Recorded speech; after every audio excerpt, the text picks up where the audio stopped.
I don't think he's going to be there Thursday. They're already kind of calling it as if he's not going to be there Thursday. Who's going to be in charge? Who's going to run it for a game against the New Orleans Saints on a short week? I know they were practicing over the weekend, but now you're on a short week heading into it. So who's going to be the one that's running everything for those purposes? And let's be honest here real quick. McCarthy had it. Coaches have it.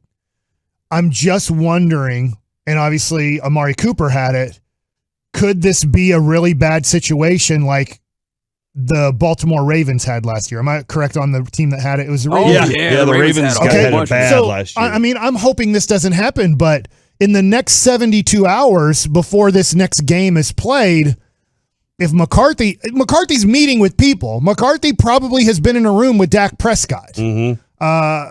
And the coaches that had to miss Thanksgiving. I'm just wondering, with it looking like it's spreading throughout the coaching staff. Yeah. Like, how lucky are we going to be to get to Thursday and no player got it? One league source said to Adam Schefter they're up to 8 positives in Dallas. Details still rolling in. So that's, and we already have a list of 5, including coaches that were set to come back at some point, and Terrence Steele. And now you're saying there is a whisper that up to 8 positives could be going on at the moment. So we'll have to keep an eye on what's going on there, because that could affect more than just the coaching staff.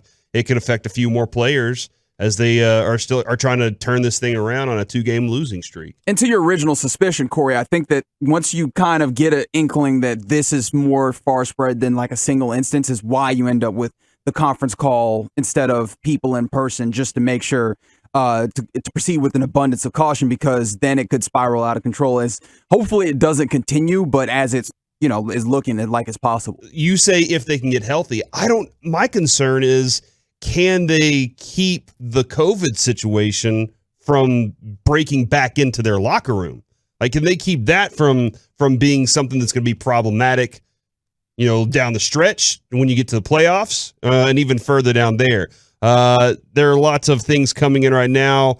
McCarthy won't be on the field. He will continue to direct and be involved in all meetings and game preparations on a virtual basis for the remainder of the week. The team is going to conduct all meetings today virtually and proceed. So that's another thing right there. That's another thing that stands out, is now everybody has to evacuate the building kind of, and nobody can get in to do the work we talk to athletes. Mike, I talk to you about this all the time. You guys are creatures of habit to a fault almost.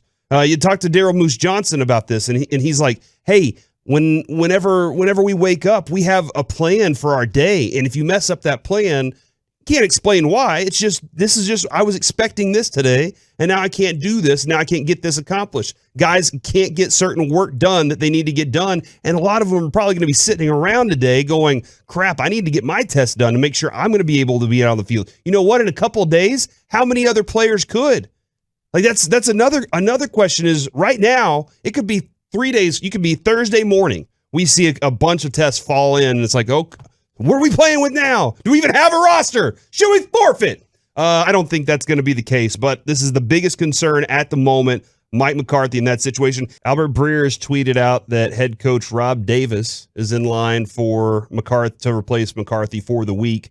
Well, he is the assistant head coach. Yes. Kellen Moore, Dan Quinn, and John Fossil all chipping in. Who would y'all... There's no way Jerry Jones wants anybody to see Kellen Moore out there head coaching, right? Like, he doesn't want to say, hey, all you guys out there that want to buy Kellen Moore out from under me, here's what he looks like as a head coach, unless it just goes right into the ground. It's terrible. But there's no way he wants to see that. So would you rather see the assistant head coach kind of slide over and say, y'all just keep doing your jobs? Everything's going to be fine. Coordinators, we're going to be okay. Y'all just do your jobs. We'll be business as usual. Just McCarthy isn't here. Probably that's the best way to do it, that Dan Quinn stays up in his box and coaches his defense, and that Kellen Moore concentrates on calling offensive plays, and you don't add to their workload. I will say this. I bet for about 5 NFL teams, if not 10 NFL teams, I bet they'd love to see Kellen Moore be the interim head coach, just to see how he were to manage clock, manage fourth down situations, going for it. I know he's not calling defense, but this would give you, if I was whoever it is, Chicago Bears, for example. I'd be like, God, wouldn't this be great if Kellen Moore was the interim head coach Thursday night just to see how he manages clock and managing stuff rather than just call the game? Because I do think he's going to be a head coach because of what he's been able to do offensively. And there's too many good young quarterbacks in this NFL that are getting bad coaching that Kellen Moore can probably help. But he's not going to do it. And that's probably best for the Cowboys is to just say, just keep doing the exact same thing you're doing, and we're going to give the responsibility of game management to another coach.